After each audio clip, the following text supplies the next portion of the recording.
중독, 당화된 것에 가장 빠른 해결법이 바로 소금이라는 것입니다. 당의 특징이 끈적끈적 들러붙어서 서로 뭉치는 거예요. 이러한 당이 혈액을 끈끈하게 만들고 우리 몸 전체에 들러붙는 거죠. 그런데 이 끈적끈적 들러붙고 서로 달라붙는 이러한 당의 성질을 분해하고 흩어놓는 가장 잘하는 게 소금이에요. 우리가 음식을 덜 먹고 막 참고 이런 것들이 이제 주로 다이어트 방법이잖아요. 소금물로 2리터 내지 3리터 정도 해보시면은 좀 더 지방 분해를 가속화할 수 있는 몸의 조건으로 만들게 돼요. 죽염수만 꾸준히 드신 분들 대부분 한 6kg 가까이는 다 감량을 하시는 걸로 보여집니다. 또 하나 제가 많이 받는 질문은 고혈압이 있어요 라고 하시면서 먹어도 되냐?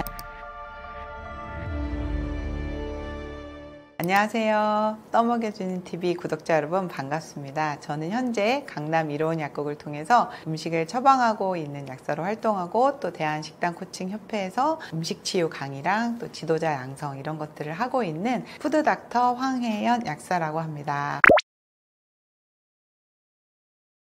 저는 비만의 원인이 서구식 때문이다 라고 단정하는 거에 공감하지 못하는데요. 그 이유가 과거에는 저희가 비만이 많이 먹고 덜 움직여서 라고 생각을 해서 적게 먹고 운동 많이 하자 이렇게 이제 많이 비만 이론을 많이 이야기를 했어요. 근데 실제로 그렇게 해보니까 비만이 잘 해결되지가 않았던 거죠. 그래서 이제 최근 연구 결과로는 이제 비만의 원인이 정제 탄수화물, 밀가루, 설탕 이러한 어떤 정제당이다. 그래서 이로부터 이제 고혈당이 발생을 하고 고혈당 상태에서 이제 인슐린이 과다 분비되면서 인슐린이 혈중에 굉장히 높은 농도를 유지하게 되면 인슐린의 역할 중에 하나가 세포 속으로 당을 집어넣는 역할도 하지만 사용하게 하는 역할도 하지만 지방을 저장하게 하고 지방을 분해하는 것을 억제하는 그런 역할을 한다는 것을 알게 됐습니다. 그래서 결국에는 서구식 음식이냐가 아니라 음식이 달아진 것, 당분을 많이 사용하는 것, 탄수화물을 누적되게 섭취하는 것, 이것이 이제 비만의 원인이라는 것을 알게 됐죠. 그래서 이제는 서구식 음식이냐, 아니면 한식이냐, 아니면 채식이냐 이런 논리에서는 이제 벗어나야 되고요. 결국에는 설탕과 밀가루와 같은 정제당과 같은 이 단 음식을 많이 먹느냐, 그렇지 않느냐 이거에 집중을 하셔야 될 것 같고요. 그리고 한식이라고 해서 절대 예외가 아니죠. 한식 같은 경우는 정말 더 탄수화물이 많이 섭취할 수밖에 없는 구조를 가지고 있습니다. 심지어 밥이라는 문화와 반찬 문화에도 다 설탕을 넣기 때문에 반찬 하나에 설탕량은 작지만 이것이 여러 반찬을 섭취하게 되면 설탕량이 굉장히 늘어날 수밖에 없죠. 그래서 서구식이냐 아니냐, 뭐 육식이냐 아니냐 이런 논리가 아니라 단 음식을 먹느냐 아니냐 이런 관점으로 이제 비만 관리를 하셔야 비만이 해결될 수 있다 이렇게 생각합니다. 요즘 맛있다 막 음식 포르노라고도 하더라고요. 보여지기 위해서 만들어진 음식, 어디 가면 맛집이다 하면서 막 보여지는 비주얼적으로 훌륭한 음식 대부분 보면 탄수화물 재료를 가지고 만들어내는 화려한 테크닉이라고 할 수 있죠. 그런데 결국에는 그런 음식 속엔 탄수화물 비율이 과거보다 확 올라갔다고 보시면 돼요. 그래서 음식이 달면 결국에는 해결하는 방법이 바로 이제 물을 넣거나 아니면 소금을 넣으면 단지 잘 몰라요. 그래서 그렇기 때문에 이제 단짠이라는 음식도 생기게 된 건데요. 결국 이제 이 당 중독, 그다음 당화된 것에 가장 빠른 중화법과 해결법이 바로 소금이라는 것입니다. 그래서 실제로 당 중독 현상, 그래서 요즘 나 탄수화물 중독이야 이런 말들 본인들이 알아서 많이 하시더라고요. 먹었는데도 계속 무언가 배가 부른데도 계속 땡기죠. 이제 그러한 것들이 언제 생기냐면 보통 이제 우리가 케이크류들 보면 한 조각으로 만족이 잘 안 됩니다. 하나 먹어도 또 먹게 되고, 그리고 단 음료수 한 잔 다 마셔도 별로 배부르다는 느낌을 안 줘요. 이런 게 바로 이제 당 중독인데요. 이럴 때 가장 빨리 해결할 수 있는 방법이 소금이에요. 그래서 실제로 당과 싸워 맞서주는 것도 소금이고, 이 당을 해독하고 중화하고 당 중독을 해결해 줄 수 있는 것도 바로 소금입니다. 그래서 실제로 제가 이런 분들을 만났어요. 탄수화물 중독에 걸려서 항상 입에 뭔가 단 게 들어가야지 안정이 되고 막 이런 분들인데, 제가 소금을 들여봤더니 이상하게 제가 단 게 안 땡겨요. 그리고 식욕이 좀 조절이 돼요. 이런 분들이 정말 많습니다. 이제 그 이유가 아까 말씀드린 당 중독, 해결사 이런 표현도 맞지만 우리 몸에서 계속 무언가 땡기게 됐던 건 결국에는 내가 먹어온 당들을 해결할 수 있는 해결사가 땡긴 거예요. 근데 그 사인을 잘못 이해하고 더 뭔가 먹고 싶으니까 또 탄수화물을 먹고 또 당을 먹게 되는 거죠. 근데 이럴 때 딱 소금을 먹게 되면은 이제 내부적으로 해결이 된 거죠. 결국에는 이 당을 소모하고 분해하고 해결할 수 있는 이제 소금이 들어오니까 더 이상 이제 음식을 원하지 않게 되는 거죠. 그리고 이제 당 중독 상태에서 제일 중요한 부분이 바로 이제 당의 특징이 이런 거예요. 끈적끈적 늘러붙는 거죠. 그래서 엿이라는 것도 만들 수가 있잖아요. 예, 그래서 요즘 또 탕후루 이런 것도 만들 수가 있죠. 이 당의 특징이 끈적끈적 들러붙어서 서로 뭉치는 거예요. 근데 이러한 당이 우리 몸속에 혈액 속에도 혈액을 끈끈하게 만들고 우리 몸 전체에 들러붙는 거죠. 그래서 문제를 일으키는데 이게 당화라고 하는데요. 그렇게 되면 일단 기본적으로는 순환을 막고 염증을 일으킵니다. 그런데 이 끈적끈적 눌러붙고 서로 달라붙는 이러한 당의 성질을 분해하고 흩어놓는 가장 잘 하는 게 소금이에요. 그래서 소금은 어떤 당의 합병증, 당의 어떤 부작용 이런 것들에 가장 좋은 해결사다 이렇게 생각을 해주시면 좋겠습니다. 제가 이제 아무래도 소금 전도사고 죽염 전도사다 보니까 이제 소금이나 죽염을 드시고 살 빠졌어요 라고 많이 해주시는 분들이 많아요. 실제로 이제 제가 식단 코칭을 통해서 다이어트 프로그램도 도와드리는데 그럴 때마다 꼭 제가 죽염수를 하루에 2리터 내지는 3리터 이렇게 드시게 하거든요. 실제로 이제 식단을 제대로 하신 분들도 효과를 내지만 가족분들 중에는 이제 식단을 열심히 하지 않으시면서도 막 9kg가 빠졌다, 6kg가 빠졌다 이런 분들이 너무 많아서 저도 이제는 이제 식단의 중요성도 이야기하지만 이 소금물의 중요성에 대해서 더 많이 이제 실감하고 느끼게 되고 있거든요. 그 이유가 우리 몸에서 이제 지방을 분해하고 저장하고 하는 이 분해로 갈 것이냐 저장으로 갈 것이냐를 결정짓는 게 바로 인슐린의 농도입니다. 근데 인슐린의 농도를 이제 바닥으로 떨어뜨리려면 두 가지 조건이 필요해요. 첫 번째는 혈당이 떨어져야 됩니다. 그러니까 더 이상 탄수화물이나 정제당을 드시지 않아 주시는 것도 좋고 또 하나는 당을 빠르게 소모하는 것도 방법이겠죠. 당을 빠르게 소모하는 데 쓰여지는 게 바로 소금이에요. 그래서 인슐린 농도를 떨어뜨립니다. 두 번째는 인슐린의 그 작용 중에 하나가 뭐가 있냐면 소금의 제흡수입니다. 나트륨의 제흡수입니다. 즉 우리 몸에 염분이 부족하거나 물이 부족할 때는 인슐린 농도를 계속 높여서 나트륨이 빠져나가지 않고 제흡수하도록 도와주는 거예요. 그럼 평소에 소금을 잘 안 드시는 저염식 하시는 분들이나 물을 잘 안 드시는 분들은 이 제흡수를 계속 해야 되기 때문에 인슐린 농도가 떨어지지가 않습니다. 근데 반대로 내가 소금물을 충분히 드셔주시면 인슐린 농도를 떨어뜨릴 이유가 생기는 거죠. 그래서 이 인슐린 농도를 떨어뜨리는데 이 소금물이 엄청나게 기여를 한다라는 거죠. 그렇게 되면 지방이 저장 모드로 가지 않고 분해 모드로 갈 수가 있다라는 거죠. 그래서 우리가 음식을 덜 먹고 막 참고 이러한 것들이 이제 주로 다이어트 방법이잖아요. 그런데 일단 기본 조건을 소금물로 죽염수로 2리터 내지 3리터 정도 해보시면은 좀 더 이 지방 분해를 가속화할 수 있는 몸의 조건으로 만들게 돼요. 그래서 이 부분을 한번 신경 써서 먼저 해보시고 나서 이제 식단도 노력하시고 운동도 하시면 아마 효과를 많이 보실 것 같고요. 제가 직접적으로 들은 사례를 보면 죽염수만 한 달 정도 꾸준히 3리터 정도 드신 분들 대부분 한 3kg에서 6kg 가까이는 다 감량을 하시는 걸로 보여집니다. 식단하고 운동하시는 분들은 대부분 이제 인바디라는 걸 측정을 하세요. 근데 저도 사실 경험자긴 한데요. 이제 근육량은 늘리고 이제 지방량은 줄이고 싶으시잖아요. 그래서 좋은 몸을 이제 만들고 싶어 하시죠. 그런데 우리 몸은 조건이 있어야지만 지방을 분해합니다. 아까 설명한 것처럼 인슐린의 그 농도라는 조건이 필요한데요. 인슐린 농도는 저희가 측정하기가 좀 어렵잖아요. 뭐 건강검진을 받지 않고서는. 그런데 우리가 인바디 상에서 내가 근육을 잘 만들고 지방을 분해할 수 있는 걸 좀 확인할 수 있는 게 있어요. 그 조건을 확인할 수 있는 게 바로 이제 체수분량입니다. 그래서 체수분을 먼저 채워 놓으시면 아주 지방을 잘 빼내시는데 굉장히 좋은 조건이 돼요. 이것은 제가 이론적으로 말씀드리는 게 아니라 제가 경험적으로 이제 많은 분들의 몸을 관리하다 보니까 이제 또 알게 된 거기도 한데요. 체수분이 채워지면 비례적으로 근육량이 올라갑니다. 우리가 운동을 과하게 해도 근육이 이제 찢어지면서 재생이 되면서 근량이 올라가지만요. 수분이 수분이 채워지면 근육의 주성분이 한 70%가 수분이기 때문에 근육이 커져요. 근육이 커지면 당연히 에너지 소모를 좀 더 잘 하겠죠. 그렇게 되면 지방이 잘 빠지는 몸이 됩니다. 그래서 체수분을 빠르게 채워서 근육량을 늘리는데 이것을 해주시는 게 바로 우리가 생각하는 물 마시기인데, 물 마시기를 하시기보다는 아까 제가 말씀드린 소금물 먼저 충분히 채워주시면 약간의 부종이 생기는 거죠. 근육이 부종이 생기면서 근육이 땡땡 붙습니다. 이렇게 되면은 지방을 잘 소모할 수 있는 그런 몸으로 바뀌어 나가요. 그래서 아마도 지금 현재까지 내가 식단도 하고 막 운동도 열심히 하는 것 같은데 저염식을 하시는 분들이 많더라고요. 당연히 체수분이 채워지지 않겠죠. 저염식을 하시게 되면 그럼 당연히 근육량이 올라가지 않겠죠. 당연히 지방이 떨어지지 않겠죠. 이런 분들이 극단적으로 더 수분량을 줄여서 하시게 되면은 근육량이 느는데도 많이 어려움이 있을 뿐더러 체성분을 관리하는데 굉장히 어려우실 거예요. 그래서 건강한 체성분을 만들어 가는 데 있어서 체수분을 먼저 활용을 해 보시면 아마 더 빨리 더 건강하게 몸을 만드실 수 있는데 도움을 받으실 수 있습니다.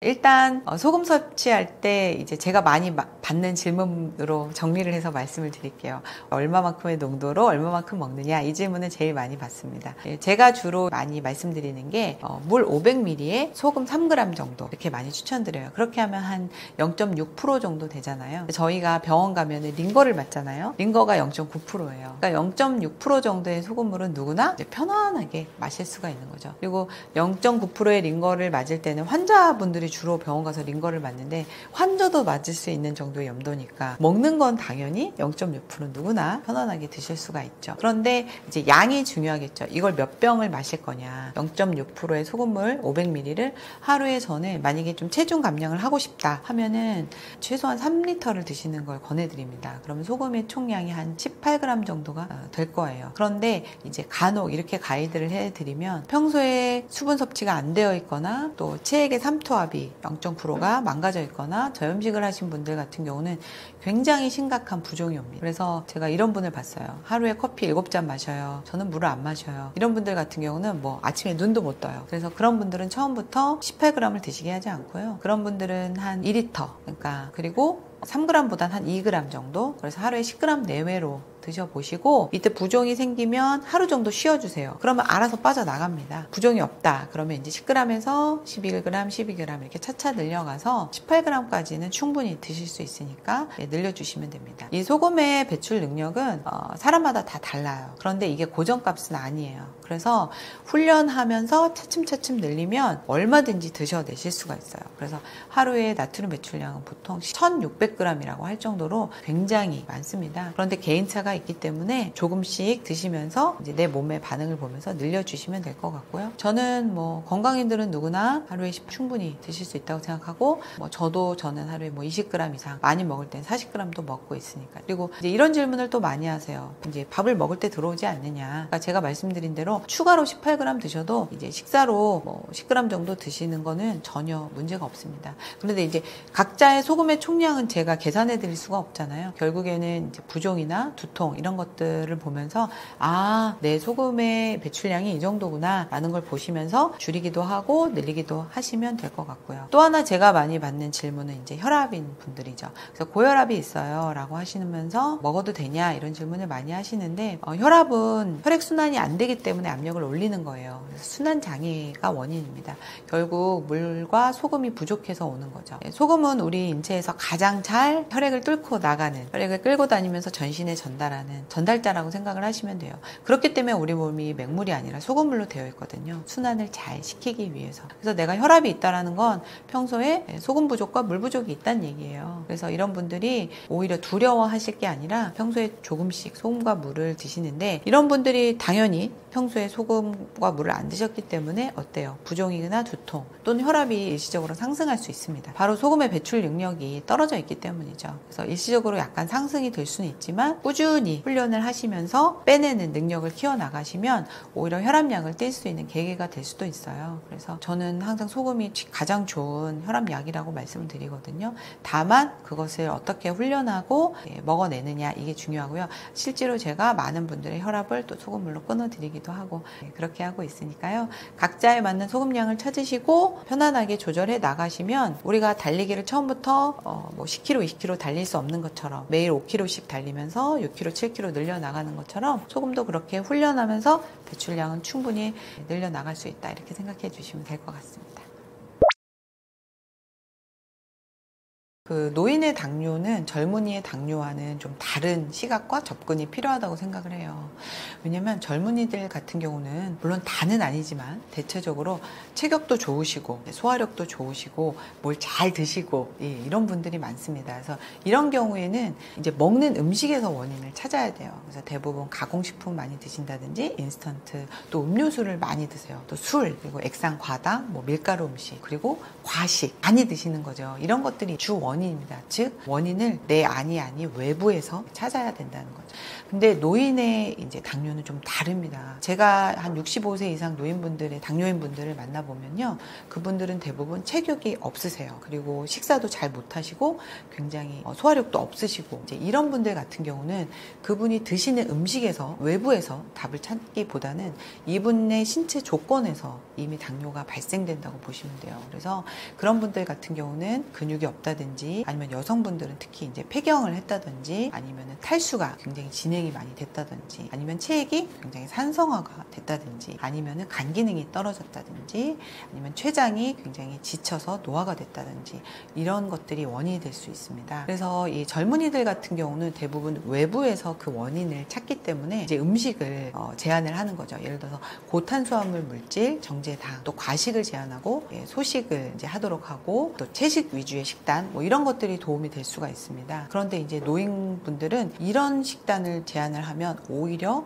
이제 영양 소실이 일어나서 근육이 더 빠져나가고 또 더 기운이 없어지고 체력이 떨어질 수가 있어요. 그래서 오히려 이런 분들에게는 좀 더 영양을 전략적으로 잘 드리고 근육을 좀 더 늘리면서 체력을 회복할 수 있는 그런 좀 젊은 분들의 식단과는 다른 좀 차별화된 당뇨 식단이 필요하다고 말씀드릴 수 있습니다.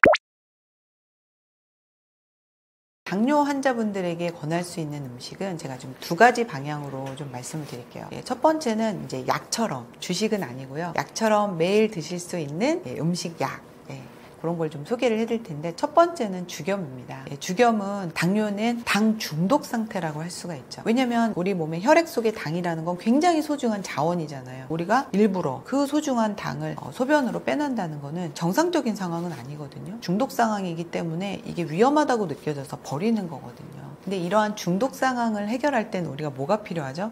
일단 당을 안 드시는 것도 중요하지만은 해독제가 필요합니다. 그 해독 역할을 하는 게 바로 소금이라는 거죠. 그래서 저는 첫 번째로 소금을 많이 권해드리는데, 이제 소금 하면 좀 위험한 거 아니야? 뭐 요즘 많은 이제 유해성들, 예를 들어서 바다 오염물질이 있다, 뭐 이런 것들, 뭐 소금은 부종이 생긴다, 이런 위험성에 대해서 많이 말씀을 해주셔서 저는 그 환자분들도 누구나 안전하게 드실 수 있는 이제 주겸을 많이 권해드립니다. 그리고 두 번째로 드실 수 있는 음식 약은 바로 초콩이에요. 식초콩이죠. 콩과 식초가 만난 건데, 콩을 식초에 절여서 만드는 게 바로 초콩이어서 초콩은 많이 알고 계실 거예요. 콩은 당뇨를 위해 태어났다 할 정도로 이 당뇨 환자분들이 많이 드시고 있고 또 굉장히 중요하다고 알고 계시는데요. 콩의 가장 중요한 부분은 이제 혈당이 급속하게 오르지 않게 하는, 혈당 스파이크를 예방해주는 가장 좋은 식재료이고, 또 근육도 잘 만들어주기 때문에 당뇨 환자분들이 많이 드시고 있죠. 그런데 이 콩을 뭐 다양하게 드시는 방법이 있잖아요. 뭐 밥에 넣어서 드시기도 하고 두부로 드시기도 하고 하는데, 이 식초와 만났을 때 이 혈당을 조절하고 당뇨의 치료에 굉장히 효과를 내는데 굉장히 훨씬 더 좋은 방법이라고 알고 계시면 될 것 같아요. 그래서 초콩을 제가 좀 많이 권해드리고 있습니다. 근데 이 두 가지 가지고는 주식이 될 수가 없잖아요. 그래서 오늘은 좀 주식 메뉴, 당뇨 환자분들에게 제가 많이 권해드리는 주식 메뉴를 한 3가지 정도 좀 좀 알려드릴게요. 물론 이 3가지만으로 계속 드시면 좀 지루하긴 하시겠지만 이 레시피와 메뉴를 통해서 아이디어를 얻으시고 요런 것들도 내가 당뇨 환자지만 먹을 수가 있겠구나 라고 좀 더 이런 아이디어도 얻으셨으면 좋겠습니다. 첫 번째가 바로 밀푀유 나베라는 메뉴예요. 밀푀유 나베 좀 생소한 분들도 있고 자주 만들어 드시는 분들도 있을 것 같은데요. 배추랑 깻잎, 그다음에 차돌박이 이렇게 채소류와 육류를 켜켜이 해서 냄비에 이렇게 둘러 놓으시고요. 그리고 이제 육수를 넣으셔서 소금간, 후추간만 해서 이제 전골 형태로 끓여 드시는 거예요. 그래서 이렇게 만들어서 드시는 거 굉장히 좋고요. 설탕이라든지 정제당분의 양념도 필요 없고 또 채소와 또 육류의 비율이 적절하기 때문에 근육을 생성하는 데도 굉장히 도움을 주고 혈당을 조절하는 데도 굉장히 도움을 많이 줍니다. 그리고 이제 국물 자체가 좋은 소금물이잖아요. 그래서 좋고, 두 번째로는 이제 서양식 달걀찜이라고 하는 프리타타라는 음식이에요. 이름이 너무 생소하신 분들이 많아서 별거 아닙니다. 보통 우리가 달걀찜 하면은 달걀만 풀어서 만들잖아요. 그래서 반찬의 하나로 보시는데 요거는 그냥 그 자체가 메인 식사라고 생각을 하시면 돼요. 될 것 같아요. 뭐냐면 달걀을 이제 풀어놓고 시금치라든지 애호박이라든지 뭐 연어라든지 닭가슴살 이런 재료들을 이제 먼저 냄비에 넣으시고 달걀물을 부어서 달걀찜을 만드시는 거예요. 그러면 굉장히 양도 좀 꽤 되죠. 이거 자체가 모든 영양이 다 들어가 있기 때문에 굉장히 훌륭한 식사, 한 끼 식사가 되고요. 따로 반찬이라고 밥을 추가하실 필요가 없습니다. 그냥 이 자체를 한 끼 식사로 드시면 좋고요. 그리고 달걀이 굉장히 흡수가 잘 되는 또 단백질 중에 하나잖아요. 그래서 근육 생성에도 도움이 굉장히 많이 되고요. 여기에 간은 그냥 소금, 후추 정도만 해주시면 되니까 한 끼 식사 메뉴로 굉장히 괜찮으실 거예요. 그리고 이제 세 번째로 알려드리는 거는 시래기 황태 된장찜입니다. 이 재료 자체에 어떻게 만드는지 레시피까지 다 나와 있다고 보시면 되는데요. 시래기를 좀 밑에 깔으시고 황태를 불려서 올려 놓으시고 된장하고 뭐 소금, 후추, 대파 정도 어슷하게 썰어서 그냥 물만 넣고 끓이시면 돼요. 이 황태는 가장 안전하고 가장 효율적인 근육을 만드는 아미노산의 재료가 된다고 생각을 해주시면 되고요. 또 여기에 이제 시래기 같은 거는 또 혈액을 또 맑게 해주고 또 피도 잘 만들어주고 또 혈당을 또 고르게 안정화시켜주는 굉장히 좋은 재료잖아요. 여기에 된장만 간을 해서 이렇게 드시게 되면은 뭐 혈당 걱정 없이 이거 한 그릇으로도 충분히 든든한 한 끼 식사가 될 것 같습니다. 그래서 이렇게 정도 아이디어를 얻으시고 관리해 보시면 많은 분들이 효과를 보시고요. 저도 지금 당뇨 환자분들을 많이 관리를 하고 있는데 이런 식사 메뉴와 그다음에 주경과 쪼콩 가지고도 당 조절이 굉장히 잘 되고 있거든요. 이 영상 보시고 많이 활용해 보셨으면 좋겠습니다. 이 당뇨 환자에게 과일 섭취는 단순하지 않다고 생각합니다. 그러니까 어떤 과일이냐, 또 얼만큼이냐, 또 어떤 당뇨 환자냐, 또 어떻게 과일을 먹느냐 이거에 따라서 굉장히 달라질 수가 있는데요. 만약 현재 이제 고혈당 상황이에요. 심지어 이제 당뇨 발이라고 해서 발이 이제 썩어가고 있거나 아니면은 또 눈의 합병증, 망막 질환까지 왔거나 이런 분들은 과일을 엄격하게 제한하는 게 맞습니다. 어떠한 과일도. 그러나 이제 당뇨 전 단계거나 아니면 현재 당뇨 관리가 어느 정도는 잘 되고 계세요. 이런 분들은 너무 과일이 먹고 싶잖아요. 이럴 때는 당도가 높지 않은 베리류들, 그래도 너무 많이 드시는 건 아니고요. 그냥 약간 한 주먹, 뭐 10알 정도, 이 정도 드시는 거. 과일 중에서 이제 당도가 높지 않은 과일들이 좀 있어요. 그런 과일들 정도만 좀 드시면 좋고, 또 아니면은 사과를 드실 때는 이제 껍질째 이렇게 해서 한 반절 정도 드시는 건 충분히 드실 수 있어요. 근데 이러한 과일들을 조금이라도 드실 때는 그냥 과일만 드시는 것보다는 단백질이나 좋은 지방 함량이 있는 견과류나 아니면 우리 검은 콩 이렇게 볶은 거 많이 드시잖아요. 이런 콩류, 아까 소개했던 초콩 이런 것들과 같이 곁들여 드시면 혈당이 잘 안 오르는 그러한 음식과 함께 드실 때는 서로 이렇게 견제가 되기 때문에 혈당이 오르는 속도를 좀 낮출 수가 있습니다. 그래서 이런 것들과 같이 곁들여서 드시는 게 좋고, 반대로 과일을 식사 대신으로 하신다던가 아니면 말린 과일을 드신다던가 아니면은 과일의 식이섬유를 빼낸 착즙 상태의 주스로 드신다던가 이런 것들은 당뇨 환자분들도 안 하시는 게 좋고요. 당뇨가 아닌 분들도 가급적 많이 안 드시는 게 좋습니다. 정상세포로 갈 것이냐 아니면 암세포로 갈 것이냐, 이것을 결정짓는 것은 많은 분들이 유전이다 뭐 이런 말씀을 하시는데, 그것보다는 그 세포 환경에 달려 있습니다. 그런데 이 세포 환경은 뭘로 되어 있을까요? 세포 주변의 세포 환경은 세포 간질액이라고 하는 물로 되어 있습니다. 그래서 얼마만큼 암을 발생시키는 물로 세포 주변이 채워져 있느냐, 아니면 정상세포를 만들어주는 좋은 물로 이 세포 환경이 만들어져 있느냐에 따라서 암세포로 갈 것이냐 아니면 정상세포로 갈 것이냐, 이 운명이 결정된다고 보시면 돼요. 그래서 저는 암 환자를 비롯해서 많은 분들에게 이 물 마시기를 굉장히 많이 강조를 하는데요. 지금 현대인들은 이 물의 세포 간질액에 물의 어떤 질, 이런 게 문제가 되는 분들도 물론 있지만 물 자체를 너무 안 드세요. 그래서 그냥 쫙 말라버린 환경, 이 또한 암세포에겐 굉장히 암 환경을 만들어주는 그런 요소거든요. 그래서 물을 충분히 드셔주는 게 좋습니다. 그런데 물을 충분히 드시는 것도 좋지만 어떠한 물로 제대로 드셔야지만 이제 현재 암인 분들에겐 좀 더 도움이 많이 될 수 있거든요. 그래서 첫째는 이제 인체에 원래 가지고 있는 체액과 유사한 염도와 미네랄을 가지고 있는 물을 드셔야지만 이제 체액이 채워지면서 세포 간질액이 충분히 좋아질 수가 있죠. 그리고 이제 이렇게 물을 강조하다 보니까 저희 책에도 소개해드리는 이제 항암 레시피가 바로 이제 햇살 담은 링거 물김치예요. 저희가 이제 어떠한 좋은 재료도 물김치로 만들어 드실 것을 굉장히 강조하는 이유가 이제 물이 인체에 또 세포에 물이 굉장히 중요하기 때문인데, 이제 암 환자분들에게 특별히 또 암을 걱정하는 분들에게 특별히 이제 드시도록 만들어진 레시피가 바로 이제 햇살 담은 링거 물김치인데요. 이 링거 물김치는 좀 이렇게 만드는 방법이 복잡해서 지금 이제 영상으로는 소개하기가 좀 어렵지만, 제가 이제 대략적으로 말씀을 드리면 각종 채소들을 이제 결국에는 물김치화 하는 거예요. 이제 그 이유가 뭐냐면, 물김치로 만들었을 때는 이 채소의 유효 성분이 물속에 녹아져 들어가면서 굉장히 유효 성분이 활성화가 됩니다. 그래서 첫 번째는 그 이유고요.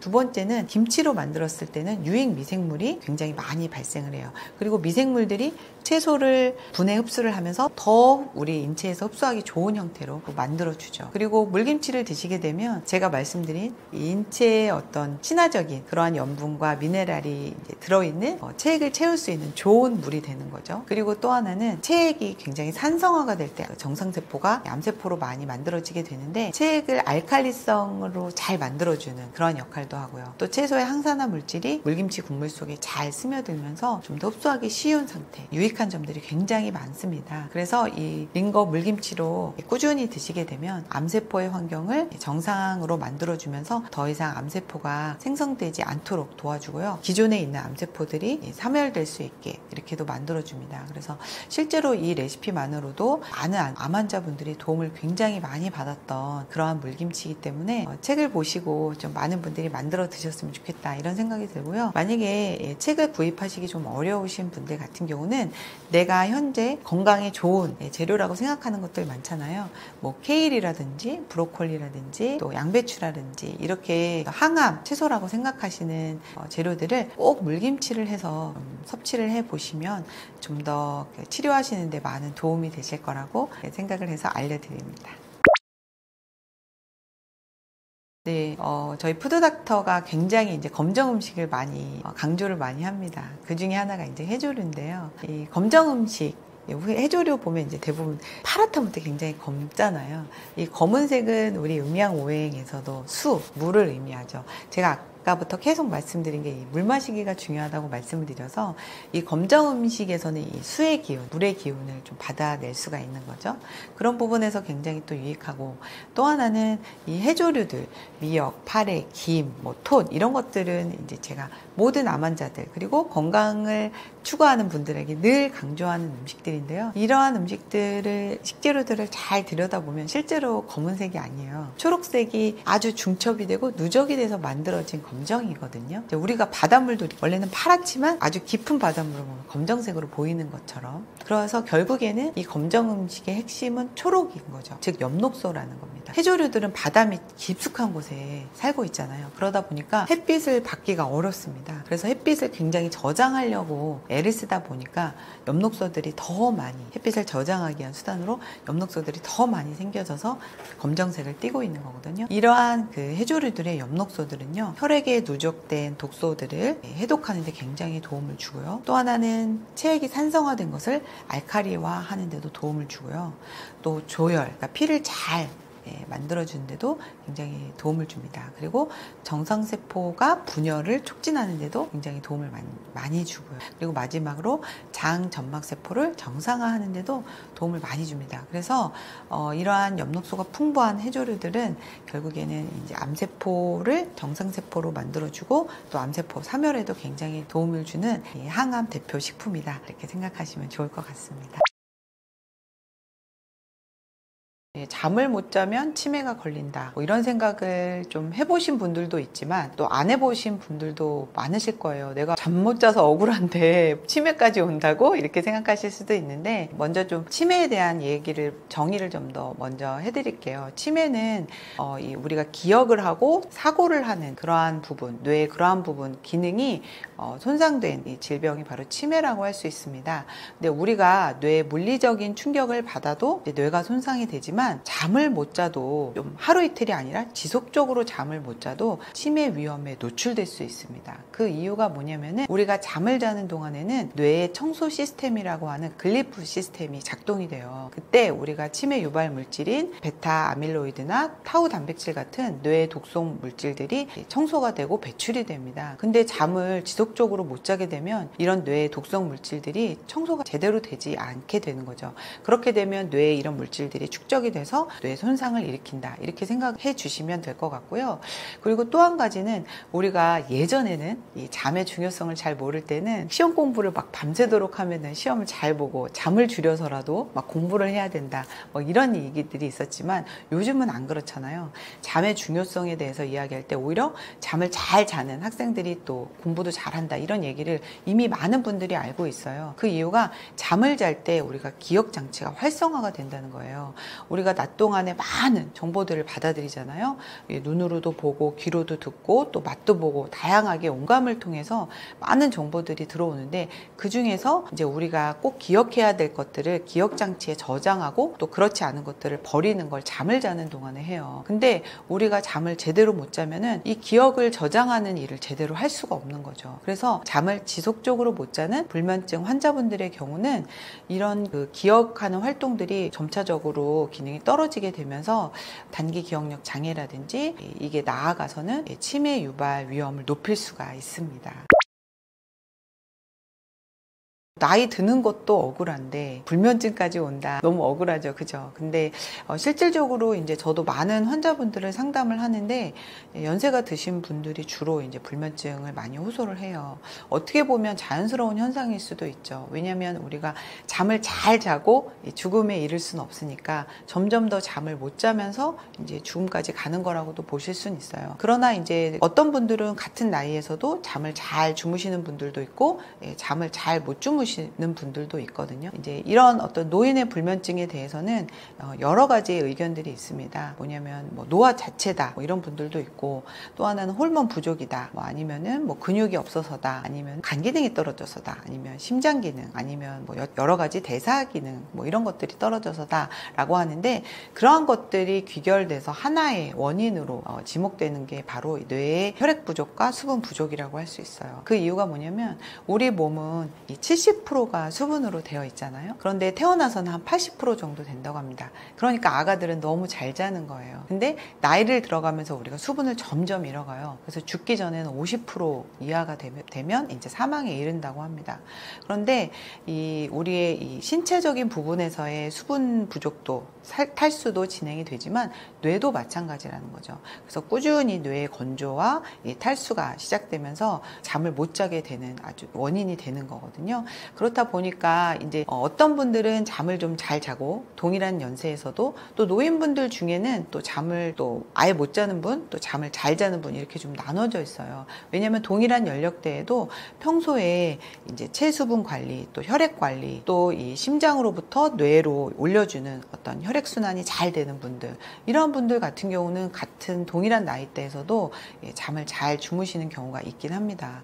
그래서 노인분들의 경우 잠을 좀 더 잘 주무시기 위해서는 뇌를 어떻게 할까 이런 생각보다는 평소에 전신의 혈관 관리를 잘 해주시면 되는데요. 그 방법은 평소에 근력도 챙기시고 수분 섭취도 열심히 해주시고 또 피를 잘 만들 수 있도록 영양 섭취도 잘 해주시고 이렇게 노력을 하시면 같은 나이대에서도 아마도 잠을 잘 주무시는 데 도움이 되실 거라고 생각이 듭니다.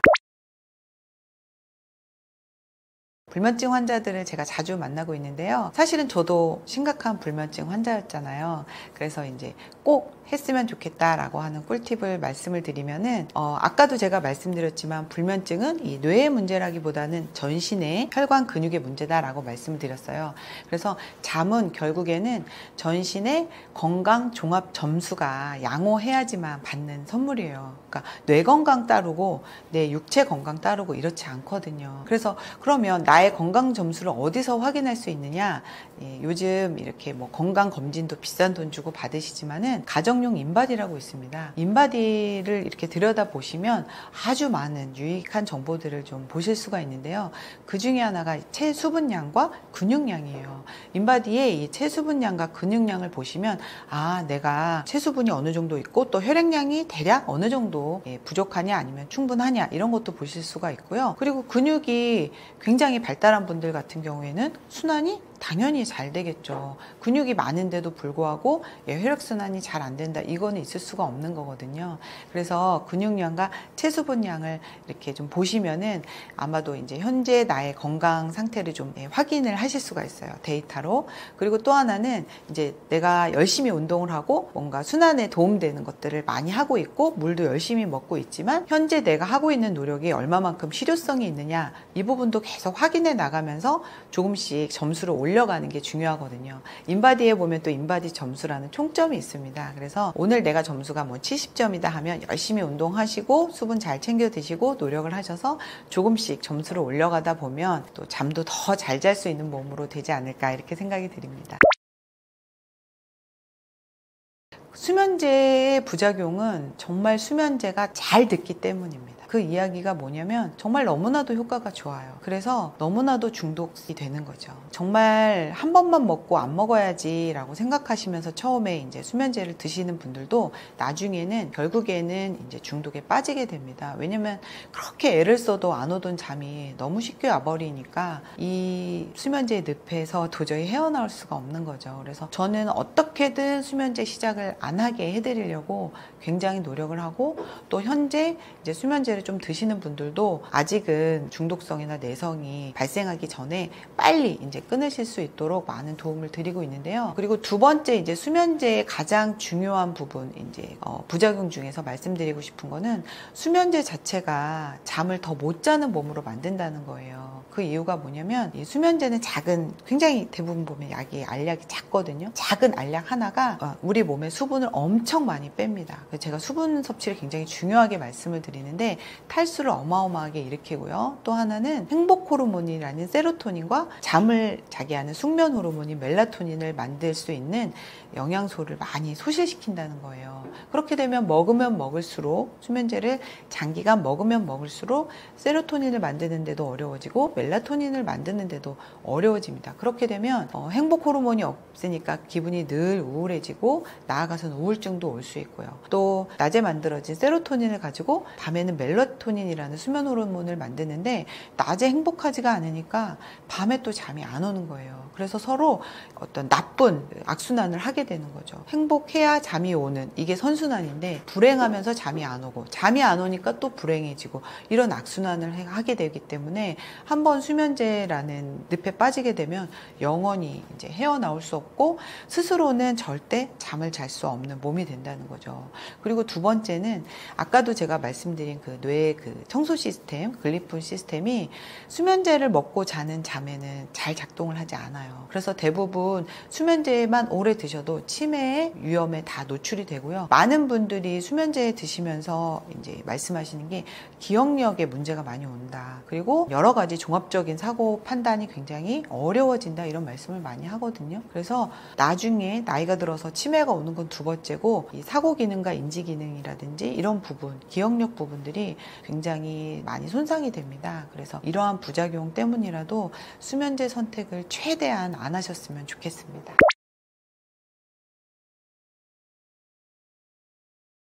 숙면에는 사실 꿀팁이다라는 게 있을 수도 있고 없을 수도 있습니다. 그게 뭐냐면 막 뭐 하나 이렇게 한 가지만 갖고는 좀 많이 힘든 상황이고요. 종합적으로 좀 노력을 해주셔야 되고, 바로 또 즉효가 나지 않기 때문에 기간이라는 게 좀 누적이 돼야 됩니다. 그래서 사실 이게 꿀팁일까라는 생각이 좀 들긴 하지만, 그래도 제가 제 자신도 이제 굉장히 극심한 불면증 환자였음에도 불구하고 치료를 했던 경험, 그리고 지금 그 경험을 토대로 많은 환자들을 이제 상담하고 도와드리는데요.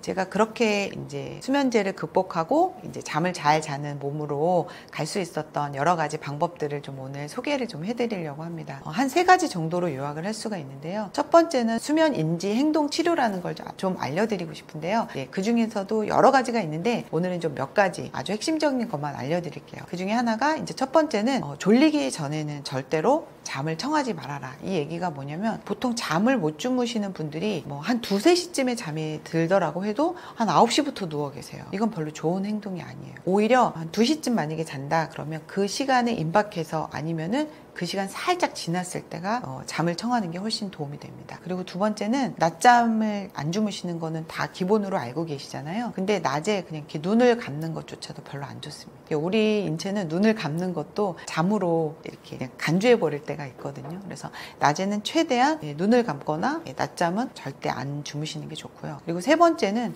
평소 내가 잠을 못 자서, 이런 분들이 있어요. 이제 잠이 깨도 그냥 아쉬워서 좀 더 누워 계시는 분들이 있는데, 오히려 그렇게 하지 마시고 부족하게 자더라도 조금 더 빨리 일어나시는 거예요. 이러한 이제 이 3가지가 어떤 거냐면, 수면의 압력, 수면 압력이라고 하거든요. 수면의 욕구, 이런 것들을 극대화시킵니다. 이러한 것들이 어떤 효과를 내냐면, 잠을 들이는 시간, 즉 인면 시간을 굉장히 짧게 만들어요. 이게 엄청 중요한데요. 우리가 예를 들어서 12시에 잠드는데 10시부터 누워 있잖아요. 그러면 그 기다리는 2시간의 마음이 과연 평화로울까요? 그렇지 않거든요. 굉장히 불안하고 초조합니다. 처음에는 이제 자야지 하고 누우니까 좋죠. 사실 자려고 누우면 굉장히 기쁘잖아요. 하루의 피로도 풀고. 근데 이게 한 30분, 1시간 지나가면 화가 나기 시작을 하죠. 그리고 심지어는 불안도 합니다. 그러면 교감신경이라는 게 굉장히 흥분이 돼요. 그러면 과연 자는데 도움이 될까요? 도움이 전혀 되지 않습니다. 인면은 최대한 빨리 신속하게 이루어져야 되거든요. 그래서 이 인면 시간이 단축된다는 건 엄청 중요하고요. 두 번째는 대부분의 이제 불면증 환자들이 잠의 깊이가 너무 낮아요. 그래서 수시로 깨기도 하지만은 그냥 바깥에서 조금만 부시럭거려도 일어나거든요. 그게 이제 억지로 잠을 들여서 얕은 잠을 그냥 계속 자는 거거든요. 그렇게 하지 마시고 최대한 피곤함, 또 수면의 압력을 이제 극대화시켜서 깊은 잠을 유도를 하는 겁니다. 그리고 마지막으로는 수면 시간을 깨지 않고 통으로 자는 시간, 그 수면 지속 시간을 최대로 만들어줍니다. 사실은 우리가 30분, 30분, 1시간, 1시간 이렇게 중간중간에 깨면서 6시간 자는 것과 3시간을 자더라도 아주 깊이 있게 자는 것은 만족도가 확연히 다를 수가 있어요. 그래서 수면의 만족도가 많이 생기면 뭐가 생기죠? 세로토닌이 생깁니다. 그러면 밤에 멜라토닌이 더 잘 만들어져서 어떤 선순환을 만들어줘요. 그래서 수면의 인지행동치료, 제가 말씀드린 3가지 꼭 기억을 해주셨으면 좋겠고, 이제 두 번째로 제가 많이 말씀드리는 게 오래 걷기와 햇빛 보기예요. 그러니까 즉 밖에 나가서 산책을 많이 하시는 걸 말씀드리는데, 사실 불면증 환자에게 행복을 요구한다는 건 너무 무리잖아요. 우리가 행복감 중에 많은 부분을 차지하는 게 잠이 굉장히 중요한 부분을 차지하고 있어요. 근데 잠 못 잔 분들한테 행복해라, 이건 진짜 너무 힘든 거거든요. 그런데 우리가 햇빛을 보고 밖에 나가서 산책을 많이 하면 억지로라도 세로토닌이 만들어집니다. 그래서 내 감정은 불행에 빠졌을지언정 밖에서 햇빛 보고 많이 걸어주시면 세로토닌이 생성에 굉장히 도움을 줘서 또 밤에 숙면을 유도할 수 있으니까, 가능하면 장시간 오래, 그리고 요즘 요즘같이 햇빛이 좋은 때는 더 효과가 좋습니다. 그래서 저는 불면증 치료는 겨울보다 이 여름이나 햇빛이 좋은 봄이 훨씬 효율적이라고 생각해요. 그래서 요즘 같은 때 많이 나가서 햇빛을 많이 저장하고 많이 봐주시면 좋을 것 같아요. 그리고 마지막으로 이제 제가 말씀드리는 건 바로 물 마시기예요. 제가 뇌 건조와 탈수에 대해서 많이 말씀을 드리잖아요. 물을 정말 열심히 자주 충분하게 드셔주세요. 그런데 맹물을 많이 드시는 것, 즉 미네랄이 없고 염분이 없는 물을 드시는 건 오히려 탈수를 더 가속화시킬 수도 있습니다.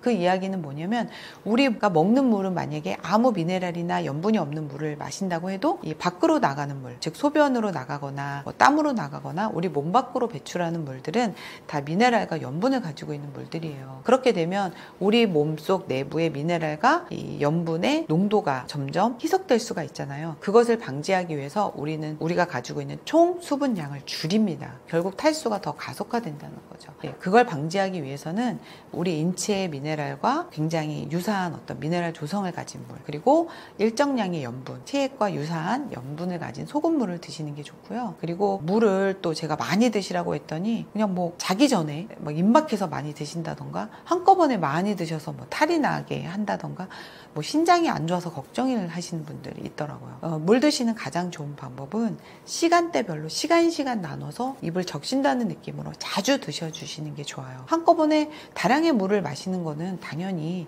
심장이나 신장에 부담이 될 수가 있습니다. 그리고 자기 전에 집중해서 드시는 건 또 숙면에 당연히 방해가 될 수 있고, 그래서 잠자기 전 한 2시간 정도 텀을 두시고, 그리고 시간 쉬지 않고 마셔주시는 게 좋아요. 아무리 신장 기능이 약한 환자라고 해도요, 시간 나눠서 드시게 되면 충분히 많은 양의 물을 드실 수가 있습니다. 그래서 분할해서 자주 집중적으로 마시지 말고 분할해서 자주 조금씩 입을 축인다는 느낌으로 계속 드셔주시면 굉장히 좋은 효과를 보실 거라고 생각이 듭니다. 요즘은 또 외모적으로 동안인 분들도 되게 많잖아요. 막 50대인데도 30대 같이 보인다. 근데 이제 그건 외모고요. 신체 나이로 보면 50대인데도 70대다. 뭐 이렇게 이제 신체 나이가 이런 분들도 이제 간혹 있고, 30대인데도 50대 몸을 가졌다. 이런 분들도 있어요.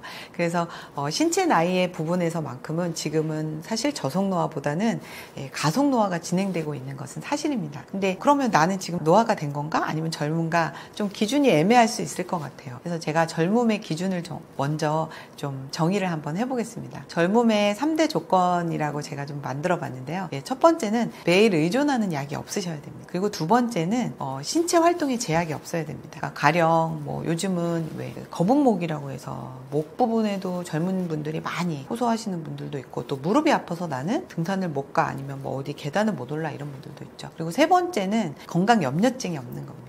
이렇게 세 가지로 좀 요약을 해볼 수가 있는데요. 요즘 20, 30대 분들도 매일 먹는 약들이 있는 분들을 제가 많이 보고 있어요. 이 정도는 뭐 기본 아니야 하시면서 드시고 있는데요. 이 매일 먹는 약이 있게 되면은 결국에는 저속 노화를 구현하기가 어려워집니다. 그 이유는 또 나중에 차차 말씀드리기로 하고요. 그래서 저속 노화를 구현하기에 가장 큰 걸림돌은 이 화학 약물이거든요. 그래서 매일 그것도 꾸준히 먹는 약이 있다면 현재 가속 노화가 진행되고 있다, 이렇게 생각해 주시면 될 것 같고, 두 번째는 이제 신체 활동에 제약이 없어야 되는데, 요즘 이 젊은 분들 20, 30대 분들이 제가 알기로는 정형외과를 굉장히 자주 가고 있는 걸로 알고 있어요. 그런 분들이 실제로 요즘 뭐 재활 PT 이런 것도 많이 받으시고요. 재활의학과 굉장히 많이 찾고 있거든요. 그 이유가 이제 날이 갈수록 이제 뭐 이런 컴퓨터나 핸드폰 이런 것도 많이 보지만 운동을 거의 하지 않고 이제 대부분은 두뇌 활동으로 집중되어 있다라는 거죠. 그런 부분. 또 세 번째는 정말 또 제가 실감 많이 하는데, 요즘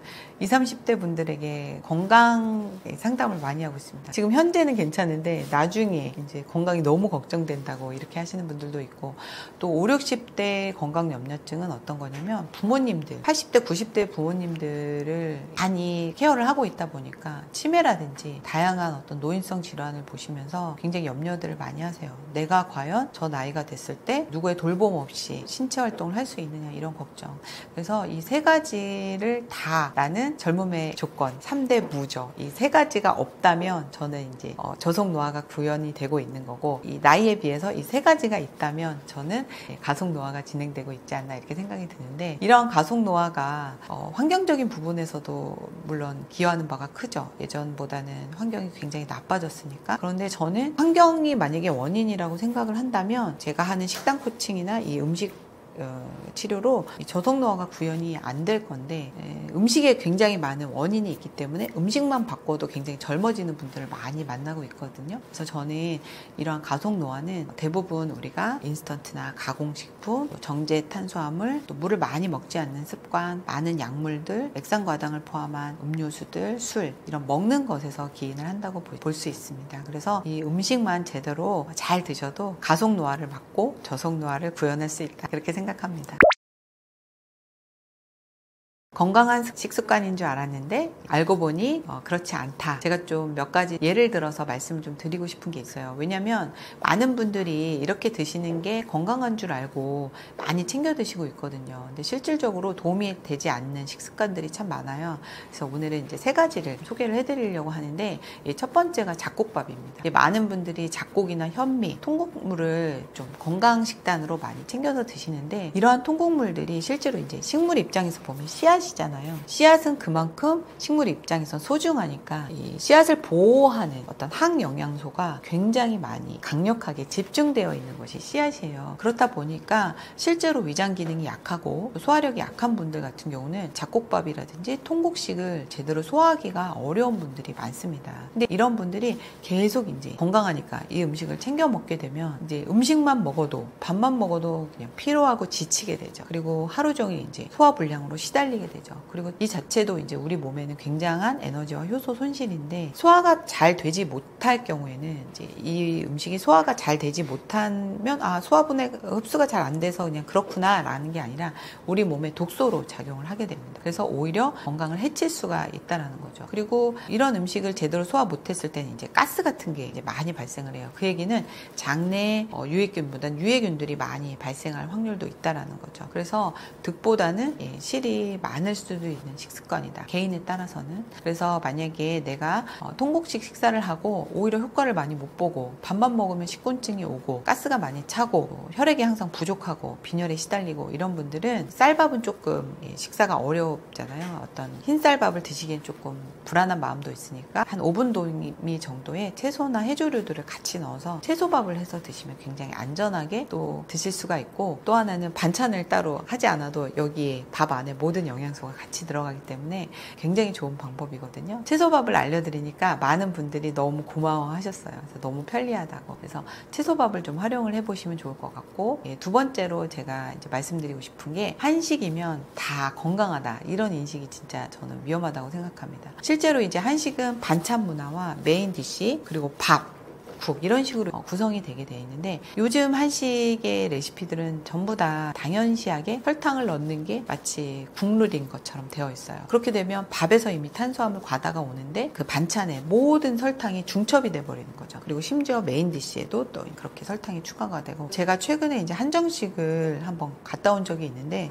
여기 이 한정식 중에서 설탕을 뺀다면 과연 나올 수 있는 음식이 있을까라는 생각이 들 정도로 전부 다 설탕 양념이 들어가는 거죠. 한 접시에 한 스푼은 마치 설탕 한 스푼이 애교인 것처럼 보이지만, 이것을 한 젓가락 한 젓가락 다 먹었을 경우에는 내가 먹는 설탕의 양은 어마어마할 수 있습니다. 그래서 한식이면 다 건강하다, 이런 인식, 또 집밥이면 건강하다, 이런 인식은 좀 깨주시고요. 한식을 만들 때, 집에서 만들어 드실 때도 이제 레시피에서 설탕 부분을 좀 배제를 하시고 만드는 거, 그리고 설탕이 없어도 나올 수 있는 음식들이 있거든요. 그건 한식, 양식 다 가능합니다. 그러니까 가령 예를 들어서 된장국, 설탕이 필요 없는 음식이잖아요. 그래서 이렇게 설탕을 빼고도 만들 수 있는 음식 위주로 드셔주시면 좋을 것 같습니다. 마지막으로 이제 제가 말씀드리고 싶은 건 샐러드를 비롯한 생채소 섭취예요. 그래서 많은 분들이 아침 이제 일어나게 되면 뭔가 건강한 하면서 이제 샐러드 이렇게 많이 드시거든요. 심지어 이제 배달도 많이 받으시더라고요. 근데 이 소화력이 약한 분들에게 아침부터 드시는 생채소는 대부분 아마 느끼신 분들도 있을 거예요. 그것 때문에 속이 불편해요, 속이 쓰려요, 아니면 설사를 해요. 채소 자체가 굉장히 찬 성질인데 이제 샐러드로 날 걸로 드시게 되면 이 소화 흡수가 굉장히 어렵게 됩니다. 그래서 이것이 어떤 위장 불편감을 발생시킬 수도 있지만 채소의 유효 성분을 흡수하는데도 굉장히 어려움이 많기 때문에 저는 채소를 드시는 건 굉장히 좋습니다. 채소를 드실 때는 똑똑하게 드시는 방법은 익혀서, 살짝 익혀서 간장과 식초와 함께 드시는 게 훨씬 좋고요. 아까도 말씀드린 대로 밥과 함께 쪄서 드시는 것도 굉장히 좋고, 아니면 물김치 형태로 드시는 것도 좋습니다. 그러나 생으로 자주 드시는 것은 어쩌다 맛으로 드시는 건 상관이 없지만 채소의 유익 성분을 제대로 드시는 방법은 아니다, 이렇게 말씀드리고 싶습니다.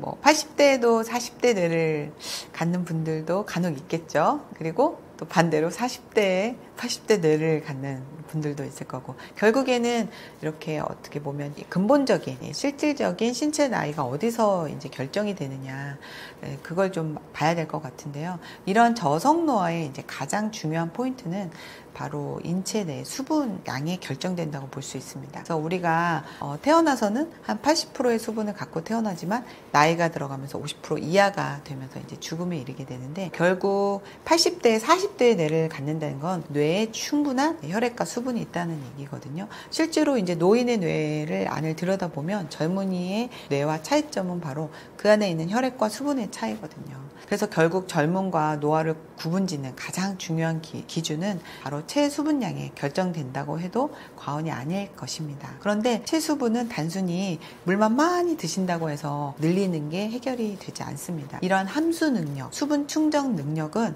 첫째는 근육량을 늘리셔야 됩니다. 물만 열심히 드신다고 해서 물은 저장하지 않고 바로 나가기 때문에 근육이 늘어나면 근육 안에는 혈액과 수분이 늘어나면서 근육이 채워지는 거거든요. 우리가 사실 근육량을 늘린다 하면은 막 운동을 이렇게 막 심하게 과하게 해서 근육이 찢어지면서 이제 확장되는 그런 거는 되게 어려운데요. 근육을 수분으로 충전하는 건 쉽습니다. 그래서 수분만 제대로 잘 챙겨 드셔도 근육이 늘어나고요. 또 하나는 인슐린 저항성이라는 걸 개선하셔야지만 근육이 잘 충전이 되기 때문에 정제당이라든지 설탕, 밀가루 이런 것들은 좀 제한을 해주시고, 근력 운동은 트레이너 분들처럼 과도하게 하시는 건 아니고요. 하루에 30분 정도만 스쿼트 같은 것만 해주셔도 근육 쪽에 혈액을 충전시키는 방법이거든요. 그쪽에 쏠리게 되면서 근육에 자꾸 혈액을 꽂아주는 방법이니까 그 정도로만 해주셔도 굉장히 도움이 되고요. 두 번째로는 소금물을 드시는 게 좋습니다. 그래서 우리 체내에 물은 맹물이 없습니다. 전부 다 나트륨과 좋은 미네랄로 이루어진 소금물로 되어 있기 때문에 맹물을 계속 드시는 것은 오히려 탈수를 유발할 수가 있고요. 소금물로 충전을 하시는 게 좋은데, 가능하면 인체에 친화적인 미네랄이 들어있고, 또 가능하면은 바다 오염 물질이 없는 죽염수로 드시는 게 가장 빨리 이제 체수분을 채우는 방법이고 저속 노화를 구현하는 방법이다라고 생각합니다. 제가 이제 식단 코칭이라는 거를 통해서 이제 많은 분들의 저속 노화를 현재 도와드리고 있어요. 그래서 음식을 가지고 한 100일 정도 꾸준히 이제 코칭을 하고 있는데요. 정말 많은 분들의 사례가 기억에 남는데, 그 중에서 좀 한 분, 최근 사례가 좀 기억에 많이 남네요. 이분은 한 50대 후반 정도 되셨고요. 그리고 평소 운동 매니아세요. 그래서 테니스도 굉장히 좋아하시고, 수영도 하시고, 마라톤도 열심히 하셔서 이제 근육량은 굉장히 괜찮으신 분이었어요. 그런데 그와 함께 이제 지방량도 굉장히 많으셨죠. 그래서 좀 과체중과 비만인 상태였습니다. 한 90kg 가까이 나갔던 것 같아요. 그리고 혈압이나 고지혈증 같은 대사 질환도 기본으로 가지고 계셨고요. 이 밖에도 그분이 이제 말씀하시기를 한 10가지 정도의 질환이 있으셨다고 해요. 이제 코골이를 비롯해서 수면 장애, 만성 피로, 또 무기력, 알러지, 여러 가지, 또 피부도 항상 이렇게 뭔가 트러블이 좀 있으셨어요. 그래서 안색도 별로 안 좋으셨고 그런 분인데, 이분은 이제 제가 아까 말씀드린 이제 저속노화법, 일단은 정제 탄수화물, 설탕, 밀가루 이런 것들, 정제당 이런 것들을 이제 제한을 시켰고요. 반대로 양질의 단백질과 지방이 그 주재료인 이런 레시피의 음식들을 드시게 할 때는 반드시 양념류에서 설탕은 이제 배제를 하셔야 되죠. 그리고 이런 음식을 꾸준히 이제 챙겨 드시게 하고, 또 여기에 이제 죽염수를 하루에 2 내지 3리터 정도 계속 이제 드시게 했어요. 그랬더니 이분의 체성분이 굉장히 좋아지셨습니다. 그래서 근육은 꽤나 괜찮은 상태였긴 했지만 체지방만 한 9kg 정도 빠지시면서 체성분이 완벽히 변했어요. 그래서 근육형으로 D자라고 하죠. 인바디 점수도 굉장히 높아지셨고요. 뭐 그거는 둘째치고 그분이 가지고 있었던 대사질환, 혈압이라든지 고지혈증 이런 부분 굉장히 호전되셨습니다. 그리고 그뿐만 아니라 평소에 늘 가지고 있었던 자질구레한 어떤 질병들, 코골이, 수면 장애, 또 알러지, 피부도 굉장히 맑아지셨어요. 피부 트러블이 이렇게 얼굴 전체에 다 뿌려져 있는 상태였는데 그런 것들이 싹 해결되시면서 미남이 되셨어요. 예, 그리고 딱 보기에도 굉장히 건강해 보이시고 일단 부종도 굉장히 많이 사라졌죠. 그래서 얼굴 윤곽이 드러나면서 한 10살 이상은 젊어진 느낌? 무엇보다도 이제 뱃살이 들어갔기 때문에 옷맵시도 굉장히 살아나셨고 그래서 아내분하고 같이 오셔서 너무 감사하다. 그리고 진짜 뭐 영원히 못 잊을 것 같다. 저에게 이런 말씀을 해주셔서 저도 지금까지 잊지 않고 기억을 하고 있는 것 같습니다. 그분이 더 놀라운 거는 심지어 약사님이셨어요. 그래서 평소에 본인이 알고 있던 건강 어떤 상식과 지식으로 케어를 함에도 불구하고 잘 되지 않으셨기 때문에 저한테 이제 상담을 의뢰하실 때 약간 반신반의 과연 해낼 수 있을까 이런 마음으로 그냥 에이 뭐 믿져야 본전이지 하면서 오셨던 것 같아요. 그랬는데 너무 드라마틱하게 변화가 되셔서 저한테 정말 그 이후로도 좀 저랑 지금 먼 거리에 사시거든요. 지방에 계시는데도 가끔 이제 볼 기회가 있습니다. 이제 뵐 때마다 계속 너무 감사하고 이 다이어트, 이 식단 코칭 여기저기 막 알려야 되는데 맨날 이렇게 얘기하시면서 항상 저에게 이렇게 감사의 표현을 해주시고요. 끝날 때 저에게 했던 말씀이 영원히 잊지 못할 것 같다. 그리고 삶의 전환점을 만들어줬고 또 평소에 알고 계시던 어떤 건강 상식과 지식들이 저의 식단 코칭을 통해서 뭔가 환한 빛, 길을 만들어준 것 같다. 그래서 약사로서의 인생도 달라졌다. 이런 말씀을 해주셔서 정말 기억에 너무 많이 남고 아직도 매일 생각하면 행복해지고 기쁜 사례입니다. 제가 이제 많은 분들에게 모든 건강의 이제 그 건강법, 해결법을 물 마시기와 소금, 죽염 이런 것들을 이야기를 많이 하니까 죽염이 무슨 뭐 만병통치약이냐, 물이 만병통치약이냐 이런 말씀들을 많이 하세요. 그런데 우리 몸은 이렇게 겉으로 보기에는 이렇게 생겼지만 세포라는 입장에서 보면은 하나의 작은 물고기라고 할 수 있습니다. 물에 둥둥 떠 있는 상황이라는 거죠. 결국 수조의 물이 충분하고 수조의 물의 어떤 수질이 물고기를 키우는데 적합하느냐 그게 가장 중요한 문제라는 거예요. 그런데 지금 현대인들은 영양 과다에 살고 있다고 많이 이야기하잖아요. 우리가 음식을 먹는 데 있어서 부족한 건 거의 없다고 봅니다. 그런데 결국 수조의 물의 수질과 물의 충분함이 부족하다는 거예요. 그래서 제가 항상 이 기본값을 가장 기본이 되는 것을 하지 않고 뭐 아무리 좋은 영양제를 드시거나 아무리 좋은 음식을 드신다고 해도 이게 만족되지 않으면 되지 않는 거죠. 결국 수조에 있는 물고기에 수조를 채워주지 않고 오염된 물로 가득 찬 상태에서 물고기에게 영양제를 먹인다고 해서 효과가 나지 않는 거죠. 그리고 두 번째로는 생명활동은 다 물에 의해서 이루어집니다. 전달자라는 물이 없으면 어떠한 물질도 만들어질 수가 없고요. 또 세포에 전달되지 않고 쓰이지도 않습니다. 그래서 제가 물 마시기와 죽염 이런 것들을 많이 강조를 하고 있고요. 또 하나는 현재 소금이 야기되고 있는 원인이 있습니다. 그 이유는 우리의 모든 식생활 환경 속에 첫 번째는 내가 노력을 특별히 하지 않고서는 탄수화물 과잉 시대에 살고 있기 때문이에요. 우리가 모든 음식에 실질적으로 막 풍요의 시대에 살고 있잖아요. 근데 그 풍요 속에 이렇게 음식의 풍요에 살고 있지만 잘 들여다보면 단백질과 지방의 풍요보다는 탄수화물의 풍요에 살고 있어요. 그러니까 많은 외식 업체나 어떤 식생활의 풍요로움이 탄수화물을 과다하게 사용하면서 우리가 만족도를 얻고 있거든요. 그러다 보니 소금이 약이 된 거예요. 이것들을 해결하는 게 가장 급선무가 되고 그래서 과거에 이렇게 탄수화물 풍부 시대에 정제당이 풍부 시대에 살지 않았다면 그분들에게 소금이 약이 되지 않았을 수도 있습니다. 그분들은 그렇지 않기 때문에요. 그래서 저는 이러한 이유 때문에 소금을 강조하는 거지 제가 소금이 만병통치약이라고 생각을 해서 강조하는 건 아니고요. 그리고 우리가 지금 현재 수많은 약물들 독소의 시대에 살고 있고 또 다량의 음료수들 가공식품 시대 속에 살고 있는데 이것이 우리 몸의 탈수를 굉장히 급속화시킵니다. 그래서 우리 몸에 물을 채우기 위해서 건강한 소금인 그래도 천일염보다는 좀 더 건강한 소금이 이제 죽염을 많이 강조를 하는데요. 또 죽염에 강조를 하니까 죽염이 또 뭐 어떤 분들은 뭐 성질이 어떻다 이렇게 많이 말씀을 하시는데 죽염수로 드시면 죽염의 이제 양적인 부분 뜨겁다라고 많이 말씀을 하시죠. 왜냐면 9번 불에 구워지기 때문에 이러한 부분이 중화가 되기 때문에 굉장히 건강하고 또 요즘은 오염되지 않은 물질이 없잖아요. 지구상에. 그런데 죽염 같은 경우는 9번 구워지면서 바다 오염 물질들이 이제 다 전소되어 날아가고요.